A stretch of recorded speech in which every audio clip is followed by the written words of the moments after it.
오늘 발표 주제는 이제 제조업 AI 개발 프로세스 실무 활용부터 개념, 그리고 커리어 로드맵 A부터 Z까지 한눈에라는 굉장히 거창한 제목으로 설정이 되어 있는데요. 이제 제가 이제 일을 하면서 하는 업무들과 그리고 느꼈던 점들, 그리고 이런 것들, 취업을 준비하거나 이직을 준비하시는 분들께 좀 도움이 되는 수 있도록 내용을 준비를 해봤습니다. 네, 먼저 자기소개를 먼저 하겠습니다. 저는 4년 차로 현재 업계는 자동차 관련 쪽에서 제조업 분야에서 일을 하고 있고요. 학력은 산업공학 학사 그리고 인공지능 석사를 마쳤습니다.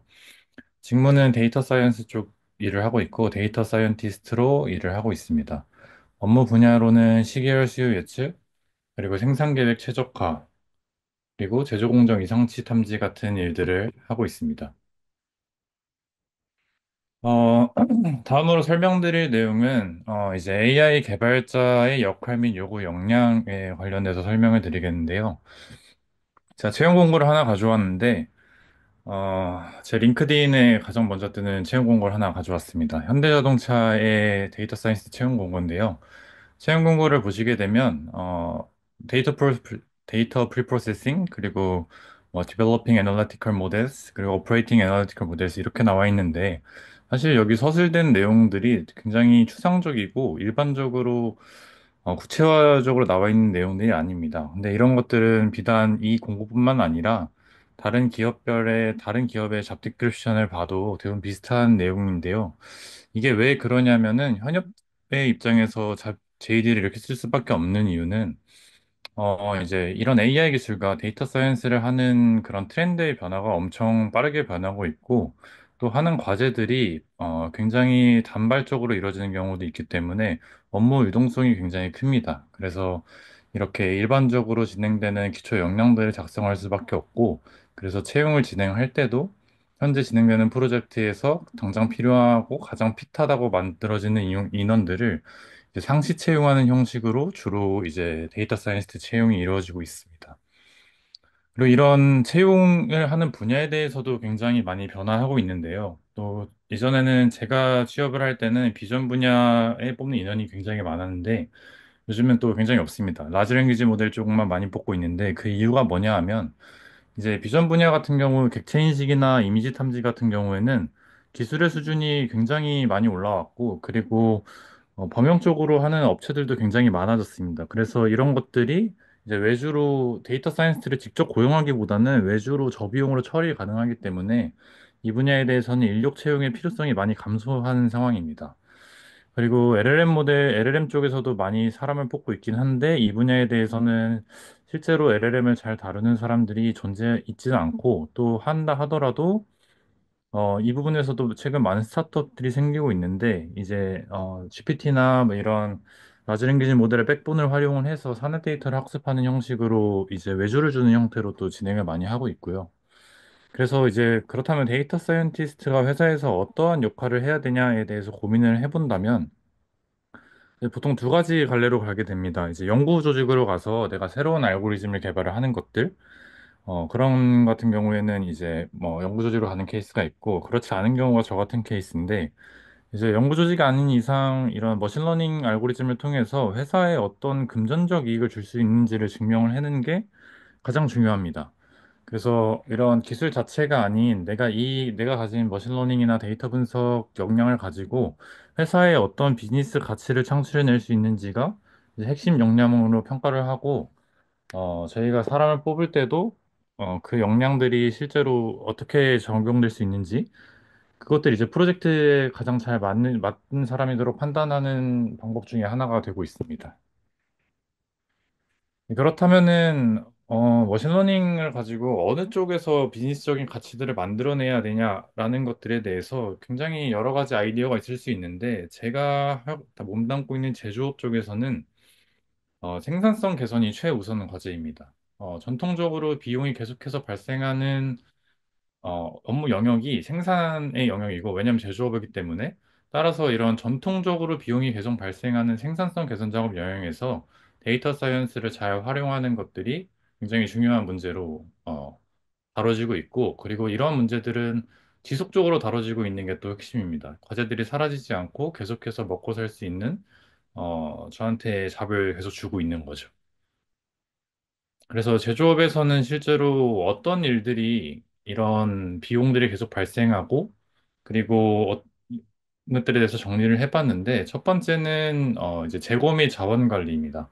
이와 같은 경우는 이제 제조업은 기본적으로 물건을 만드니까 재고가 생기고 그거를 이제 뭐 얼마나 만들지 그리고 인력을 얼마나 투입할 때에 대한 자원 관리가 필요한데 이런 것들을 관리하기 위해서는 내가 얼마나 제품을 만들지에 대한 수요 예측이 굉장히 중요합니다.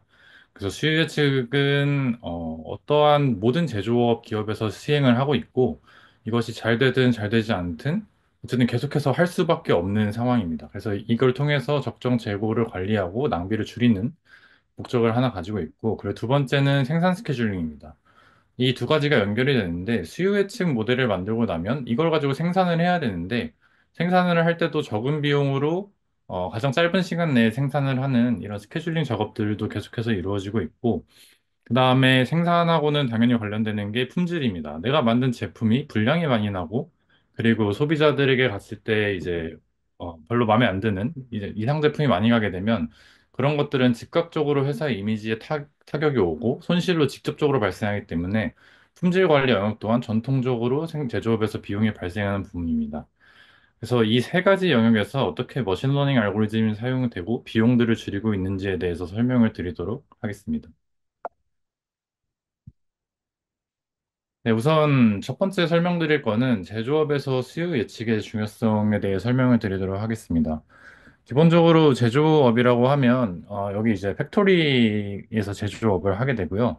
이 여기서 뭐 원재료를 사오고 이 사이에 여러 가지 회사들이 있지만 이 모든 그 제품이 원재료부터 소비자까지 가는 모든 단계들을 서플라이 체인이라고 하고 이 서플라이 체인에서 어떠한 역할을 하냐 이거를 잘 관리하는 게 제조업에서는 경쟁력이라고 볼 수 있습니다. 이런 것들이 왜 중요하냐면 최적의 재고 관리가 필요한데, 이제 재고가 발생한다는 것은 내가 창고를 이용하는 비용이 발생을 하고, 또 만약에 품절된다 그러면 그거를 이제 팔지 못함으로써 영업이익이 떨어지는 이런 문제가 발생을 하고요. 비용 효율성 또한 마찬가지의 문제이고, 그리고 운영 최적화 또한 다 연결되어 있는 문제입니다. 실제로 사람들이 놀고 있을 경우에는 인건비가 그대로 나갈 거고, 만약에 사람이 부족한 경우에는 내가 실제로 생산량을 맞추지 못하는 경우도 존재하게 되고요. 고객 만족도 역시 적시에 제품을 제공하지 못하면 고객 만족도가 떨어지게 되고 기존에 충실했던 고객들이 떨어져 나가는 상황이 발생할 수도 있습니다. 또 이거 외에도 내가 만드는 제품들이 변화하거나 이런 상황에서는 변화에 대한 대응력도 굉장히 중요한 문제이기 때문에 이런 서플라이 체인을 내가 유기적으로 가져갈 수 있는 그런 전략을 가져가는 것도 매우 중요한 문제입니다. 이제 이런 모든 것들이 수요 예측을 얼마나 잘 하냐에 따라 발생을, 내가 회사의 경쟁력으로 직접적으로 작용을 하고 있는 상황입니다. 그래서 수요 예측 방법론에서는 크게 두 가지가 있습니다. 첫 번째는 정량적 방법론이 있고, 두 번째는 정성적인 방법론이 있는데, 정량적인 방법이란 것이 주로 사용되는 이게 뭐냐면 과거 판매 데이터, 그러니까 기존의 히스토리컬 데이터를 기반으로 예측을 수행하는 방법이고요. 이거 같은 경우에는 내가 오랫동안 뭐 제품을 만들어서 데이터를 오랫동안 보유한 기업 같은 경우에는 이런 방법들을 많이 사용을 하게 되고, 정성적인 방법 같은 경우에는 이제 전문가의 의견과 고객의 피드백을 반영하는 방법인데, 이 같은 경우에는 주로 내가 오랫동안 제품을 판매하지 않은 뭐 신흥시장이라던가 신생기업 이런 쪽에서는 이제 미래에서 레포트나 이런 걸 보고 내가 어느 정도 수요를 예측하는 그런 식으로 사용을 하고 있습니다. 이제 현업에서는 두 가지 방법을 모두 사용을 하고 있는데 일반적으로 오래된 제가 몸담고 있는 기업 쪽에서는 정량적인 방법들을 많이 사용을 하고 있고 예측이 불가능한 부분에서는 정성적인 방법을 참고하는 정도로 사용을 하고 있습니다. 그래서 이제 기업들이 어떤 형태의 제조업이냐에 따라서 그 시스템이 달라지게 되는데요. 음, 그거에 대해 하나씩 설명드리도록 하겠습니다. 첫 번째는 이제 푸시 시스템을 가지고 있는 제조업 기업들이 있는데, 이런 기업들 같은 경우에는 수요 및 계절 데이터를 기반으로 재고와 생산을 계획을 합니다. 이런 같은 경우는 이제 내가 제품을 만들어서 시장에 그 제품을 밀어넣는 겁니다. 그래서 푸시 시스템이라고 하고, 이 같은 경우에 대표적인 기업으로는 코카콜라가 있습니다.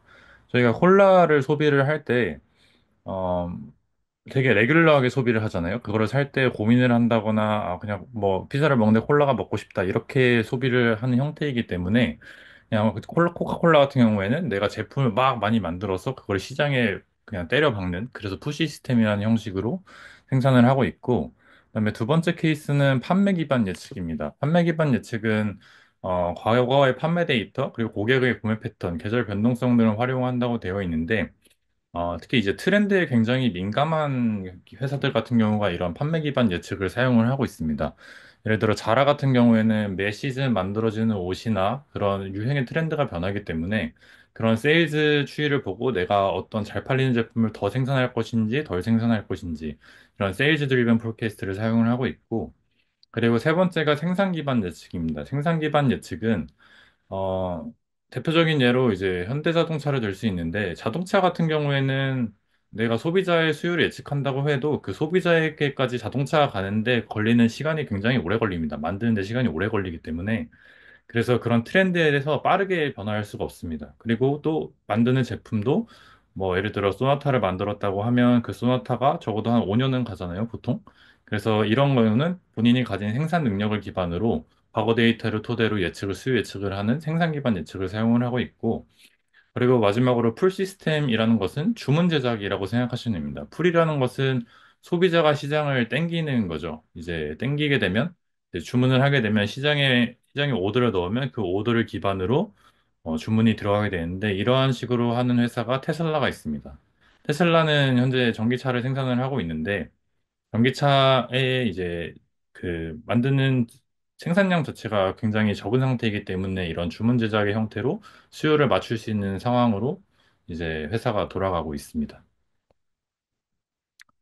그래서 제조업에서 수요 예측을 할 때 한 주요 과제들이 여러 가지가 있는데요. 첫 번째로 가장 어려운 문제 중에 하나가 수요의 변동성 문제가 있습니다. 예를 들어 갑작스러운 트렌드의 변화나 비정상적인 수요 급등량을 처리하기 어려운 문제들이 있는데요. 이런 문제들을 어떻게 현업 데이터 사이언스들이 해결을 하냐라고 말씀을 드리자면 기존 첫 번째 방법으로는 시계열 예측 알고리즘을 강화하는 방법이 있습니다. 여기는 뭐 LSTM이나 GRU 같은 것들을 사용했다라고 나오는데 좀 더 변동성이 강건한 모델을 만드는 거에 대해서 타겟을 두는 방법이 하나 있고 그다음에 두 번째는 이제 변동 탐중 이상치 알고리즘을 따로 개발하는 방법이 있습니다. 아이솔레이션 포레스트나 겐 같은 이런 이상치 탐지를 알고리즘을 개발을 해서 이상 사항이 발생을 한 것을 미리 탐지를 하고 이 탐지 상황을 제조사에게 알림으로써 대응을 하도록 하는 이런 이상 탐지 알고리즘 개발하면서 대응하는 방법이 하나 있고 다음에는 소셜미디어 분석 같은 방법이 있는데, 이러한 방법들은, 아까 위에 두 개는 이제 첫 번째 말씀드린 그 정량적인 수요 예측 방법이라고 생각하시면 되고, 이런 소셜미디어 분석은 정성적인 예측 분석 중에 전문가를 대체해서, 어, 자연어 처리나 그런 감성 분석 같은 것들을 활용을 해서 보조지표로 활용을 한다라고 생각하시면 될 것 같습니다. 그리고 두 번째는 이제 수요 세분화의 문제가 있는데요. 문제는 이제 소비자의 요구와 선호도가 세분화가 됨으로써 이제 대응하는 게 어려운 문제가 있습니다. 뭐, 예를 들어, 내가 굉장히 많은, 다품종 소량 생산을 하고 있는 상황이라고 생각을 하게 되면, 그거에 대해서 어떤 제품에 대해서 생산량을 늘려야 되고, 어떤 거는 줄여야 할지, 이런 것들 전략적으로 분석하기가 어려운 상황인데, 이런 것들을 이제 비즈도박스 빈 클러스터링 알고리즘이나, 세분화 알고리즘을 사용을 해서, 수요가 많이 발생하는 것, 적게 발생하는 것, 이런 트렌드를 분석을 하고, 이런 군집화 작업들을 진행하는 것들을 활용할 수도 있고요. 또 오히려 이런 것들은 이제 생산 쪽에서 컨트롤하는 거라면 이제 추천 시스템을 활용하게 된다면 내가 뭐 앱을 통해서 구매한다고 할 때 이런 것들을 좀 더 추천을 함으로써 소비자에게 이런 그 소비자의 그 구매 유도를 유발함으로써 내가 가지고 있는 재고를 더 팔 수 있는 이런 식으로 추천 시스템을 활용하는 방법도 있고 그다음에 이제 뭐 커스터머 세그멘테이션의 딥러닝을 적용하는 방법이 있는데 이런 방식도 어떻게 보면 소비자의 구매 데이터를 보고 이제 특징을 분류함으로써 우리 회사의 주요 고객이 어떤 고객인지 파악을 하고 이런 부분에 이런 제품을 더 생산을 해야겠다. 그 타겟에 맞는 제품을 생산하는 이런 방법들이 되겠습니다. 그리고 이런 부분들은 사실 굉장히 예측하기 어려운 부분인데 외부 요인의 문제가 있습니다. 뭐 예를 들어 경제적 침체, 정치적 위기 등 외부 요인들은 사실은 굉장히 대응하기 어려운 부분인데요. 어, 그래서 이런 것들을 뭐 어떻게 대응하냐라고 뭐 사실은 대응이 불가능한 영역이긴 한데 대응을 해보고 싶으니까 이런 모델들이 개발이 되고 있는데 그래서 다중입력 데이터 모델들이 계속 개발되고 있습니다. 뭐 멀티모달 러닝을 사용을 해서 여러 가지 뭐 내가 뉴스 데이터와 그다음에 수요 데이터를 한 번에 섞어서 예측하는 방법 이런 것들이 이제 뭐 요즘 GPT가 나오면서 다양한 방법들이 시도가 되고 있고 특히 뭐 경제 지표와 이런 뭐 그로프 뉴럴 네트워크를 이용해 가지고 여러 가지 방법들이 시도되고 있는데 이런 것들은 사실 현업에서 사용이 된다기보다는 영구적인 목적으로 활용되는 것들이 현재는 많이 진행되고 있다라고 이해하시면 좋을 것 같습니다. 네, 다음 토픽은 생산계획 최적화인데요. 아까 첫 번째 토픽에서 했던 것들이 수요 예측 과제라면 수요를 예측을 했으면 예측한 만큼 생산을 해야 되거든요. 그 생산에 대해서 제품을 생산할 때 제품의 생산 순서를 결정하는 게 생산계획 최적화고 그 제품을 만들 때 그 장비를 교체하는 시간이 셋업 타임이고 이런 프로세스 타임이 작품을 생산하는 데 걸리는 시간. 이 되는데 이런 것들은 산업공학에서 전통적으로 오랫동안 연구되어 왔던 분야고 아마 여기도 산업공학과 분들이 계실 거라 생각하는데 수업 시간에 배우는 내용입니다. 근데 이런 것들이 실제로 제조업에서는 사용이 되고 있고 그리고 생각보다 훨씬 많이 수작업으로 이루어지고 있습니다. 그래서 이런 생산계획 최적화를 최적화하게 되면 최적화의 알고리즘을 만들게 되면 그 효과로는 당연히 비용이 절감되는 효과가 있고 그리고 운영 효율성이 향상되고 있고 고객 만족도가 증대되는 효과가 있습니다. 근데 이런 것들이 그 제조업 쪽에서는 당장 직접적인 그 돈이 세이빙되는 그런 효과를 가져오기 때문에 이 부분도 계속해서 생산을 하기 때문에 이런 작업들은 어딜 가나 있는 거고 계속해서 비용이 세이브될 수 있는 이런 것들을 잘 하신다면 경쟁력으로 충분히 가져갈 수 있는 부분이라고 저는 생각을 하고 있습니다. 그래서 아까 말씀드린 것처럼 여기서 생산계획 최적화의 주요 과제는 이제 생산계획의 한계가 있겠죠.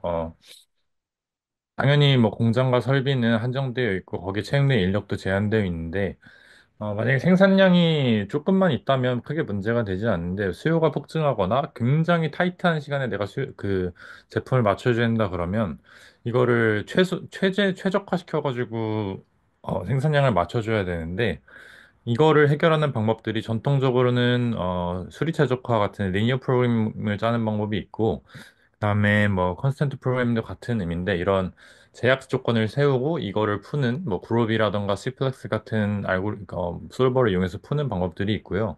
혹은 근데 이런 걸 푸는 것들이 이제 NP 하드 문제라고 해서 굉장히 시간이 오래 걸리는 문제고 심지어는 다음 시간 안에 풀리지 않는 상황도 존재하기 때문에 그냥 여러 가지 상황을 가정해서 시뮬레이션을 돌려보고 이대로 하자라고 하는 경우도 굉장히 많이 존재하고 있습니다.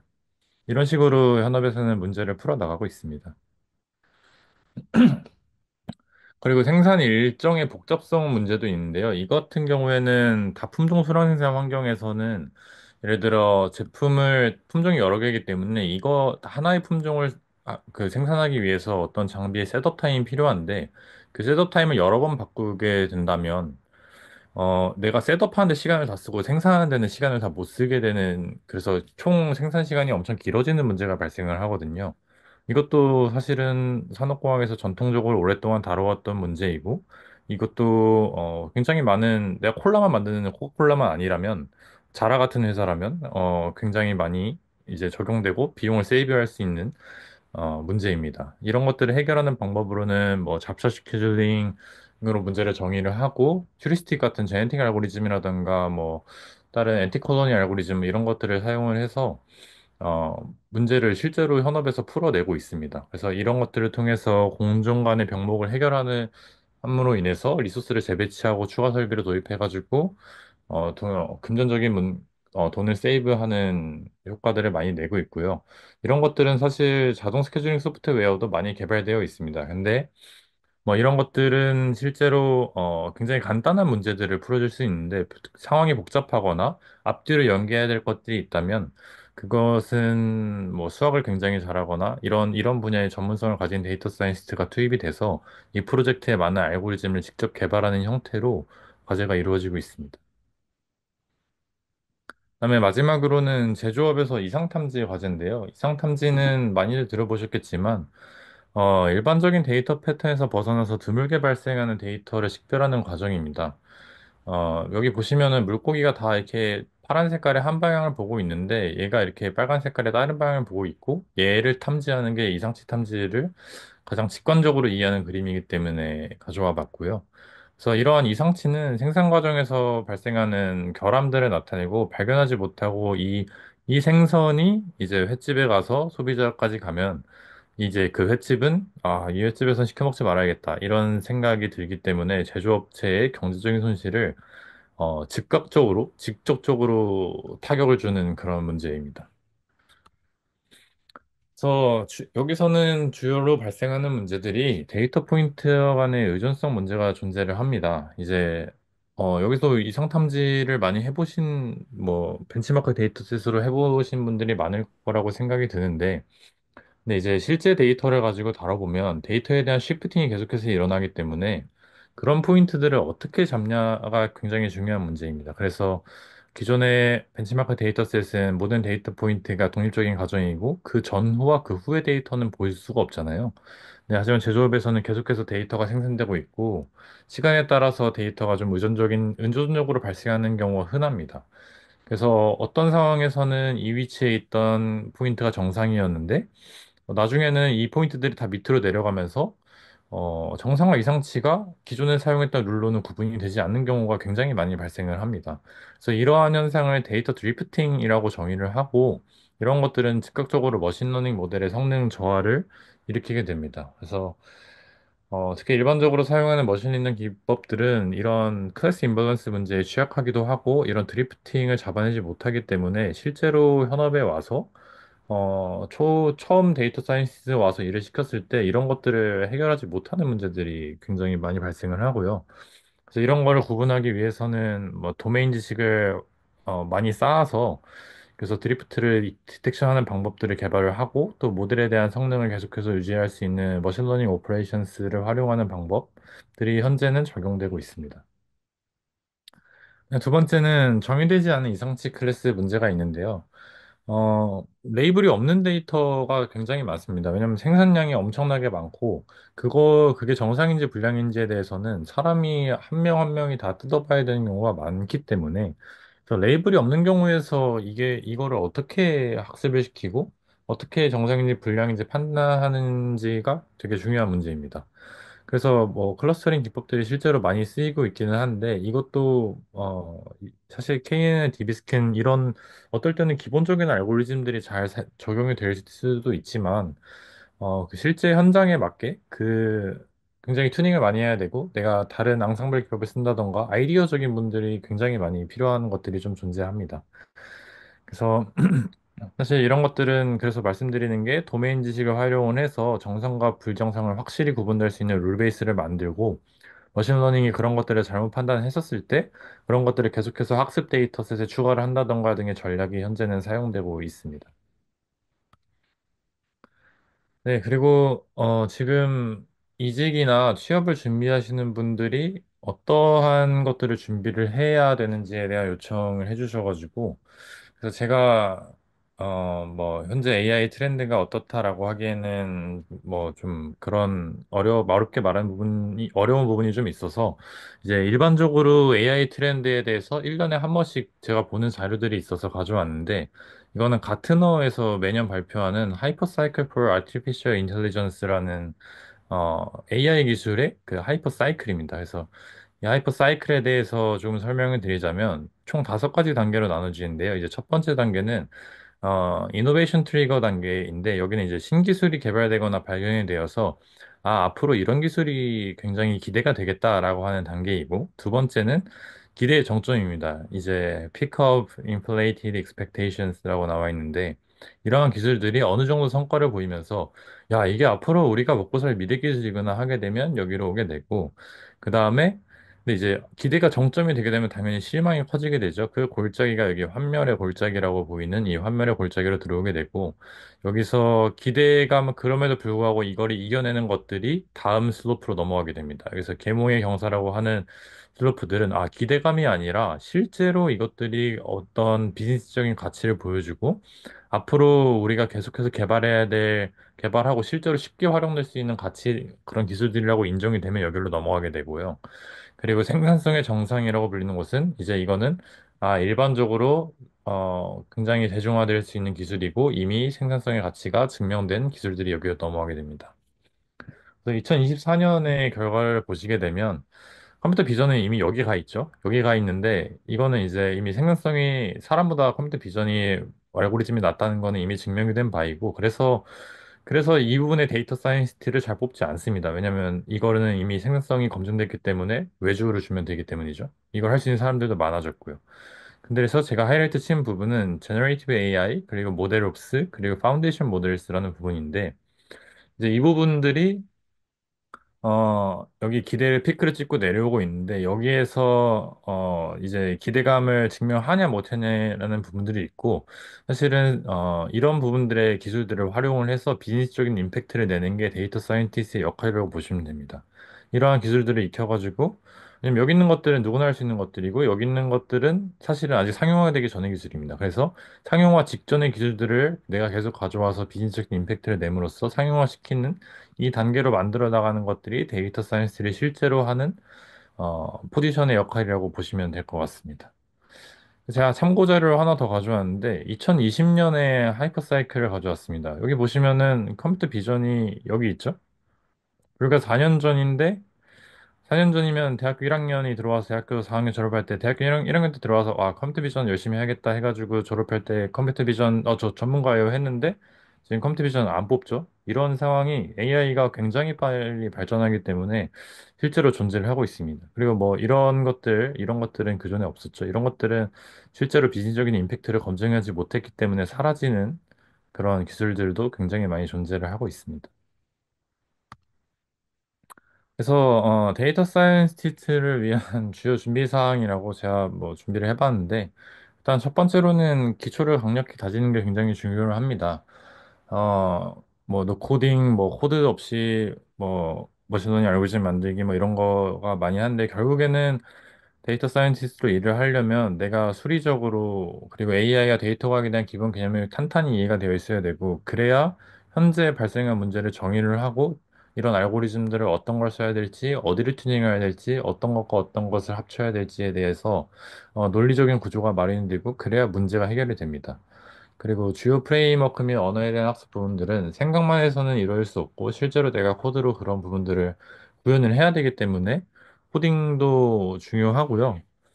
그리고 두 번째로는 최신 기술에 대한 트렌드 모니터링도 중요합니다. AI 발전 단계 아까 그 자료를 활용을 하자면 혁신 기술과 성숙 기술에 대한 접근을 다르게 가져가야 되는데 혁신 기술이라고 하는 것들은 이제 뭐 요즘 많이 나오는 생성형 AI나 뭐 이런 연합학습 등의 방법 등으로 내가 실험들을 계속 해가면서 내가 앞으로 먹고 살아나가야 될 먹거리들을 계속해서 찾아나가는 작업입니다.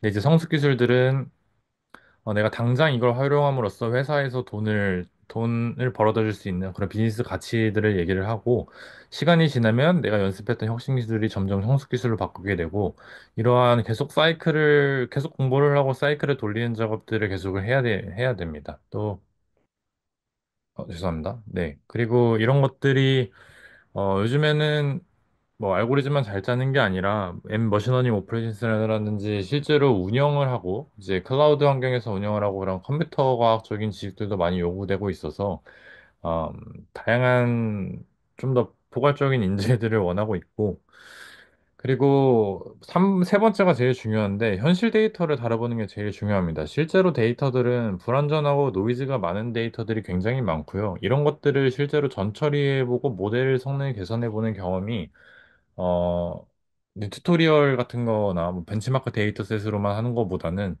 훨씬 더 많은 벽을 느끼고, 그런 것들이 있습니다. 또 이 과정에서 데이터가 지저분하면 포기할 게 아니라 이 데이터를 수집하는 사람한테 가서 혹시 이게 왜 이런 건지, 더 나아질 수 있는 방법 없는지, 이런 것들에 대해서 커뮤니케이션 하는 것도 굉장히 중요한 역량이고요. 그래서 제가 제안 드리는 것은 가능한 빨리 뭐 인턴십이라든지 연구실 인턴이라든지 기업의 프로젝트라든지 혹은 오픈소스 프로젝트에 참여를 해서 실전 경험을 최대한 많이 쌓는 것을 저는 추천드립니다. 네. 제가 발표한 아니라, 예, 준비한 내용은 여기까지고요. 들어주셔서 감사하고, Q&A, 잠깐 공지가 있다고 했었나요? 진행 전에?